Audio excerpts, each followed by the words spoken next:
नमस्कार प्रेक्षकांनो, लग्नानंतर होईलच प्रेम या मालिकेचा आजचा भाग म्हणजेच मंडळींनो 24 एप्रिलचा फुल एपिसोड तुम्ही पाहत आहात. आणि प्रेक्षकांनो, इथे सुरुवातीला बघा मानिनी ही खूप चिडलेली आहे आणि त्यावेळेस ती म्हणते की इथून पुढे असं तुम्ही काहीही करणार नाही आहात.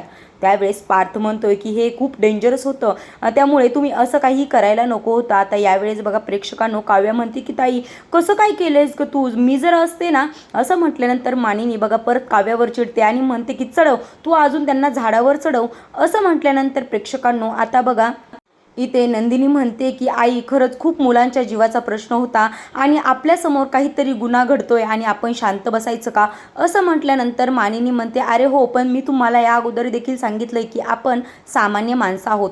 असं म्हटल्यानंतर इथे नंदिनी म्हणते की आई सामान्य माणसाच क्रांती घडवतात हे तुम्हाला माहिती आहे ना. असं म्हटल्यानंतर बघा इथे मानिनी काहीतरी बोलणार तेवढ्यातच इथे काव्या म्हणते की आई प्लीज तुम्ही चिडू नका, आपलं हे सर्व बोलणं बाळ ऐकते बरं का. आणि मग बाळ काय म्हणाल माहिती आहे का. असं म्हटल्यानंतर पार्थ म्हणतो की काय म्हणाल बाळ. तेव्हा काव्या म्हणते की बाळ म्हणाल की माझी आजी सतत चिडकी आहे, नुसतं चिडचिड करत असते, प्रत्येकावर चिडत असते, नुसता चिडका बिब्बा आहे. असं म्हटल्यानंतर बघा मानिनी अजून चिडते आणि म्हणते की करा तुम्ही माझीच थट्टा करा. असं म्हटल्यानंतर जीवा म्हणतो करा या म्हातारीची थट्टा करा. असं म्हटल्यावर मानिनी म्हणते ए तू तर काही बोलूच नकोस आणि इथून पुढे तुम्ही असं काहीही करणार नाही आहात. यानंतर बघा आता पार्थ म्हणतोय की खरंच हॅस्ट ऑफ यू, तुम्हा दोघांना खरंच तुम्ही खूप कौतुकास्पद काम केलेलं आहे. असं म्हटल्यानंतर नंदिनी म्हणते पण तो मास्टर काही अजून सापडलेला नाही. आता त्यावेळी जीवा म्हणतोय की सापडेल, तोही सापडेल, पण तुला माहिती आहे ना डॉक्टरांनी काय सांगितलंय, तुला आराम करायला सांगितलंय, दगदग करायला नाही सांगितले. चल जा उठ, आत्ताच्या आत्ता जाऊन आराम कर. असं म्हटल्यानंतर सर्वजण म्हणतायत की हो. आता प्रेक्षकांनो इकडे बघा नंदिनी आराम करून उठलेली आहे आणि ती आता खाली जायला निघते. तेवढ्यात जीवा येतो आणि म्हणतो की खाली ठेवलेले पाय पटकन वरती घे आणि काय जे काही तुला सांगायचे ते मला सांग, मी सर्व तुझ्यासाठी करतो, परंतु तू आता कुठेही जायचं नाहीस आणि आत्ताच्या आत्ता ही गोळी खाऊन घे. असं म्हटल्यानंतर इथे नंदिनी म्हणते की नाही मी नंतर खाते. त्यावेळी जीवा म्हणतो नाही तुझ्या नंतरला फार अंतर असतो मला माहिती आहे, त्यामुळे आत्ताच्या आत्ता ही गोळी खायची. आणि प्रेक्षकांनो तेव्हा लगेच ती नंदिनी गोळी खाते आणि परत खाली जायला निघते. त्यावेळेस ती म्हणते की आता खुश. तेव्हा जीवा म्हणतो की हो खुश. आता प्रेक्षकांनो त्यावेळेस बघा इथे नंदिनी म्हणते की मला खूप कामं आहेत, आपलं डाएट फूड रेडी करून ठेवायचं आहे, नाश्त्याचं बघायचं आहे, जेवणाचं देखील उद्याच्या बघायचं आहे. त्यावेळेस बघा इथे जीवा म्हणतोय अगं तू असं काय करते, चावी दिल्यासारखं सारखं घरभर फिरतच असते. असं म्हटल्यानंतर तुला चावी तरी कोण देतं. असं म्हटल्यावर बघा नंदिनी म्हणते कोण म्हणजे काय, ऑफकोर्स तुम्ही, माझा बाहुला पसारेवाला. असं म्हटल्यानंतर लगेचच तो जीवा म्हणतो की हो हे तुझं ऐकून मला खरंच खूप भारी वाटलं. नंदिनी तुला आठवतं का एकदा तुझा मोबाईल हरवलेला होता आणि त्यावेळेस तू मला कॉल करायला सांगितलास. आणि तेव्हा नंदिनी म्हणते की हो मला आठवते आणि तेव्हा तुमच्याकडे माझा नंबर देखील सेव्ह नव्हता. आणि प्रेक्षकांनो त्यावेळेस त्यांना आठवतं की तेव्हा कुठे जीवा नंदिनीचा चकाचक बाई म्हणून नंबर सेव्ह करतो. आणि त्यावेळेस बघा ती म्हणते नंदिनी म्हणते की खरंच ते दिवस ना खूप भारी होते. त्यावेळेस जीवा म्हणतो की खूप क्रेझी. आता ऐक ना, आता मी ना तुझा बायको किंवा नंदू डार्लिंग असं म्हणून ना नंबर सेव्ह करू का. असं म्हटल्यानंतर नंदिनी म्हणते की नाही नको, प्रत्येक नवरा स्वतःच्या बायकोला बायको किंवा डार्लिंग असं म्हणून नंबर सेव्ह करतो, परंतु माझा नवरा चकाचक बाई म्हणून नंबर सेव्ह करतो आणि असं कोणीच करत नाही, म्हणून हे मला आवडतो. माझा नवरा कसाही असला तरी तो मला खूप आवडतो. असं म्हटल्यानंतर बघा जीवा ते नंदिनीचा कान पिळतो आणि म्हणतो कसाही म्हणजे काय, आता ना तुझी शिक्षाच, आत्ताच्या आत्ता खाली जायचं आणि डाएट फूड रेडी करून ठेवायचं. असं म्हटल्यानंतर नंदिनी म्हणते की जीवा तुम्हाला सांगू का, तुमच्यासाठी किंवा आपल्यासाठी मला काही करायचं असेल ना ती मला शिक्षा अजिबात वाटत नाही. त्यावेळेस बघा नंदिनी खाली जायला निघते. तेवढ्यातच तिला चक्कर येते आणि तेव्हा लगेच जीवा म्हणतो की बघ तुला माहिती आहे ना, जेव्हा नवरा भरभक्कमपणे उभा असेल ना तर बायकोला सर्व काही सोपं होऊन जातं. आता प्रेक्षकांनो नंदिनी खाली गेल्यानंतर जीवा लगेचच कोणाला तरी कॉल करतो आणि म्हणतो की मी सांगितलेलं सर्व सामान घेऊन आलायस ना, आत्ताच नंदिनीला मी खाली पाठवले, खाली जात नव्हती पण कसं तरी पाठवले, आत्ताच्या आत्ता सामान घेऊन या. आता प्रेक्षकांनो तेवढ्यातच कोणीतरी त्याला सामान आणून देतो. आता इकडे बघा इथे रम्याचा पाय मुरगाळलेला आहे, त्यामुळे वसुंधरा तिच्या पायाला मलम लावून मालिश करते. आणि त्यावेळेस बघा रम्याचं मात्र काहीतरी बिनसलेलं आहे आणि त्यावेळेस इथे वसुंधरा म्हणते की काय झालं रम्या, कुठल्या तंद्रीत लागली आहेस, विजयला बोलवू का असं म्हटल्यानंतर इथे रम्या म्हणते आई शांत बस ग जरा असं म्हटल्यानंतर वसुंधरा म्हणते की बरं ते जाऊ दे, खरं सांग काय झाले, कसला विचार करतेस असं म्हटल्यानंतर बघा रम्या म्हणते की आई विजयनं जो प्लॅन सांगितला आहे तो आपण वर्क करूयात का, मला तर वाटते तो प्लॅन आपण करायलाच पाहिजे असं म्हटल्यानंतर वसुंधरा म्हणते हो पण ना तो प्लॅन खूप मोठा आहे आणि प्रत्येक स्टेप आपल्याला व्यवस्थित पार पाडायला लागतील असं म्हटल्यानंतर इथे लगेचच रम्या म्हणते त्याची नको ग काळजी करू, सर्व काही व्यवस्थित होईल, तुला माहिती आहे ना विजय माझ्या मुठीत आहे आणि त्याला माझ्या मुठीत ठेवणं मला सहज जमतं, कारण तो माझ्या प्रेमामध्ये आंधळा आहे आणि आंधळा माणूस कोणत्याही टोकाला जाऊ शकतं हे तर तुला माहीत आहे आता, त्यामुळे आपण लगेचच तो प्लॅन वर्क करायला घेऊयात असं म्हटल्यानंतर वसुंधरा म्हणते मग पुढे काय करायचं, त्यानंतर बघा लगेचच रम्या म्हणते की यूज अँड थ्रो, म्हणजेच त्याचा वापर झाला की कोण विजय माहीतच नाही असं म्हणायचं आणि त्याचा वापर करून त्याला अगदी टिश्यूसारखं अलगद बाजूला करायचं असं म्हटल्यानंतर वसुंधरा म्हणते नाही ग खूप चांगला मुलगा आहे, त्यावेळेस इथे रम्या म्हणते आई शांत बस ग, माझ्या प्रेझेंटचा विचार कर. आता प्रेक्षकांनो इकडे बघा इथे नंदिनी ही खाली किचनमध्ये आलेली आहे, डाएट फूड वगैरे तिनं रेडी करून ठेवलेलं आहे, तेवढ्यातच मिथून काका तिथे येतात आणि त्यावेळेस ते म्हणतात काय ग नंदिनी अजून झोपली नाहीस का, त्यावेळेस ती म्हणते की नाही उद्याच्या तयारी करत आहे, आईला उपवास वगैरे असतो ना म्हणून त्याचीच तयारी करायला आलते आणि तसंच आमचं डाएट फूड वगैरे तयार करून ठेवायचं होतं, झालंच आहे आता झोपायला जाते असं म्हटल्यानंतर बघा मिथून काका मुद्दामून थांबून ठेवण्यासाठी तिला म्हणतोय की ती जुई मुलगी आली होती ना खरंच खूप भारी होती आणि तुला माहिती आहे का त्या जुईला बघितलं की मला कोणाची आठवण आली, त्यावेळेस नंदिनी म्हणते कोणाची, त्यावेळेस इथे जे मिथून काका म्हणतात की पिऊची, तुला माहिती आहे का पिऊ लहान असताना अगदी अशीच होती, खूप बोलायची, पोपटासारखी बडबड करत असायची आणि जुईला बघितलं ना मला लगेच तिची आठवण आली, नंदिनी आपण काय करूया तिला थोडे दिवस आपल्याकडेच राहायला आणूयात का ग असं म्हटल्यानंतर बघा इथे नंदिनी म्हणते की काका हा विचार माझ्याही डोक्यात आला होता परंतु नाही ना तसं करताच येणार नाही, ते शक्य नाही कारण ती तिच्या मावशीजवळ राहत असते असं म्हटल्यानंतर इथे मिथून काका म्हणतात बरं ठीक आहे, तेव्हा नंदिनी म्हणते बरं मी जाते झोपायला, तेव्हा मिथून म्हणतात गुड नाईट आणि एन्जॉय म्हटल्यानंतर इथे नंदिनी म्हणते एन्जॉय का असं का म्हणताय, त्यावेळेस इथे मिथून काका म्हणतायत की एन्जॉय म्हणजे स्लीप एन्जॉय कर, ओके. त्यानंतर ती म्हणते की बरं ठीक आहे मी जाते आता, ती गेल्यानंतर लगेचच मिथून काका जीवाला कॉल करतो आणि म्हणतात की ती यायला निघाली.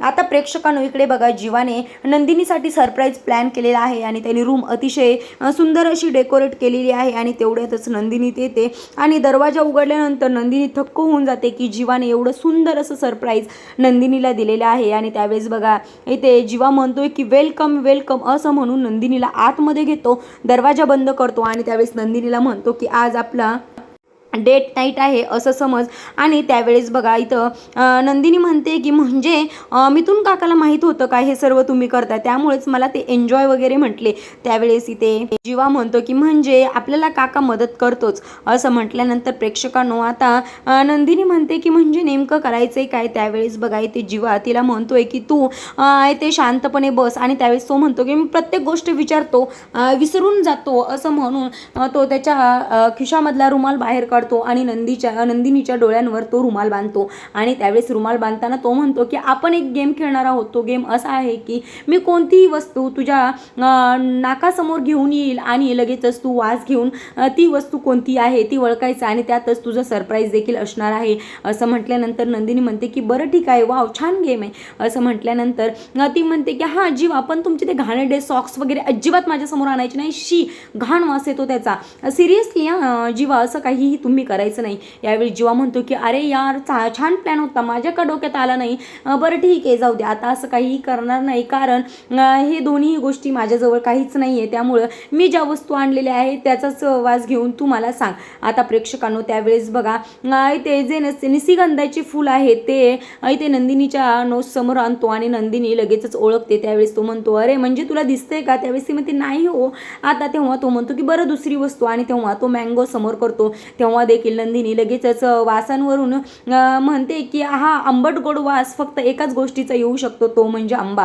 त्यावेळेस इथे जीवा म्हणतो की म्हणजे तू चिटिंग करतेस ना, त्यावेळेस ती म्हणते नाही हो तुम्ही एवढे सोप्या गोष्टी माझ्यासमोर आणताय कोणीही सहजच ओळखेल असं म्हटल्यानंतर बघा नंदिनी म्हणते की तुम्ही असं काहीतरी डेंजर आणा ना ते मग माझ्या नाकाला ओळखायला जरा जड जाईल असं म्हटल्यानंतर जीवा म्हणतो डेंजर काय, बरं थांबा आता मी तुझ्यासाठी काहीतरी डेंजरच घेऊन येतो आणि प्रेक्षकांनो त्यावेळेस तो त्याच्या बॅगेमधून एक पार्सलचा जो आहे पेपर, तो पेपर बाहेर काढतो. त्यामध्ये काहीतरी पार्सल असतो आणि त्यावेळेस ते तिच्या नोसमोर ठेवतो. त्यावेळेस बघा ती कसलाही विचार न करता डोळ्यांवरची पट्टी काढते आणि म्हणते की वडापाव, वाव असं म्हणून ती कंट्रोलच करत नाही आणि त्याच्याकडून लगेचच वडापाव मागून घेते. आणि आता दोघंही वडापाव नाईट जी आहे ती एन्जॉय करत असतात. दोघंही आवडीने वडापाव खातात. त्यावेळेस नंदिनी म्हणते अहो पण आपलं डाएटचं काय. त्यावेळेस जीवा म्हणतो की एका दिवशी चालतं आणि आजपर्यंत तू खूप वर्कआउट केलंस आणि छान मेंटेनही केलंस, त्यामुळे आज हे सेलिब्रेशन असं समज.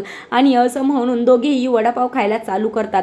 आता प्रेक्षकांनो इकडे दुसरीकडे बघा रम्या ही विजयला कॉल करत असते आणि विजयला कॉल केल्यानंतर विजय लगेच पॅनिक होतो आणि म्हणतो की काय झालं, कोणी काही बोललंय का, थांब मी आत्ताच्या आत्ता येतो. असं म्हटल्यानंतर रम्या म्हणते की नाही विजय एवढं पॅनिक होऊ नको, मला कोणीही काहीही बोललेलं नाही आणि मला कोणी काही केलेली नाही. त्यावेळेस इथे रम्या म्हणते की मलाच तुझ्याशी काहीतरी महत्त्वाचं बोलायचं आहे, त्यामुळे तू शांतपणे प्लीज ऐकशील का. असं म्हटल्यानंतर विजय म्हणतो की ऑफकोर्स मी तुझंच तर ऐकायला आहे. असं म्हटल्यावर इथे रम्या म्हणते की तुला तर माहिती आहे मी आजपर्यंत खूप काही सहन केले, पण आता या सर्व गोष्टींना फुल स्टॉप द्यायची वेळ आलेली आहे आणि त्यामुळेच मी असं काही करायचं ठरवलंय की ज्यामुळे आजपासून माझ्यावर मला कोणी काही बोलणार नाही किंवा माझ्यावर कसलाही कोणी आरोप करणार नाही. यावेळेस विजय म्हणतोय म्हणजे मी आज कॅफेमध्ये जो प्लॅन सांगितला आहे ते वर्क करायचं ठरवलंयस का. यावेळेस बघा रम्या म्हणते की ऑफकोर्स आपण तो प्लॅन आजपासून करायला चालू करूयात आणि युअर प्लॅन इज ऑन. असं म्हटल्यानंतर बघा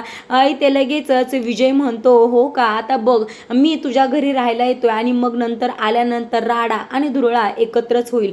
आता प्रेक्षकांनो यावेळेस रम्या कॉल कट करते आणि तेव्हा ती म्हणते राडा आणि धुरळा काय, असं म्हणून जोरजोरात हसायला लागते. आता प्रेक्षकांनो बघा इथे जीवा नंदिनी दोघंही वडापाव एन्जॉय करत असतात आणि तेवढ्यातच इथे डोरबेल वाजते. त्यावेळेसच लगेचच दोघेही थक्क होतात की कोण आलं असेल आणि त्यावेळेस जीवा पटकन स्वतःचा वडापाव संपवतो आणि नंदिनी तिचा वडापाव त्याच्याकडे देते. त्यावेळेस तोही वडापाव तोंडामध्ये ठेवतो आणि प्रेक्षकांनो चक्क दारातून मानिनी आलेली असते आणि त्यावेळेस ती म्हणते की अरे सॉरी तुमचं डेट नाईट चालू आहे, सॉरी मला माहीत नव्हतं. पण काय आहे ना विक्रम स्वतःचं चार्जर मित्राजवळ विसरलेत आणि माझं चार्जर ते वापरतात आणि तुला माहिती आहे का माझा मोबाईल अगदी 2% आला आहे आणि तुझा चार्जर मला बसतो, प्लीज दे ना. असं म्हटल्यानंतर बघा इथे चार्जर आणायला नंदिनी जाते. त्यावेळेस इथे मालिनी जीवाला म्हणते की ए जीवा काय झाले, तू असं तोंड फुगवून काय बसलायस, अरे जीवा स्वतःकडे लक्ष दे जरा, बघ तुझे गाल किती फुगलेत.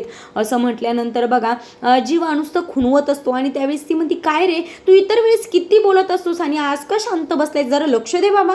असं म्हटल्यानंतर ती नंदिनीला सांगते अरे अगं त्याच्याकडे लक्ष दे. असं म्हणून ती दारातून बाहेर जाते आणि परत आतमध्ये येते. त्यावेळेस ती म्हणते की अरे तुम्हाला माहिती का मला असा खमंग असा वास तुमच्या रूममध्ये येतोय. त्यावेळेस नंदिनी म्हणते अहो काय झालं नाही मगाशी मिथून काका आले होते आणि त्यावेळेस ते वडापाव खात होते, कदाचित त्याचाच वास इथे रूममध्ये येत असेल.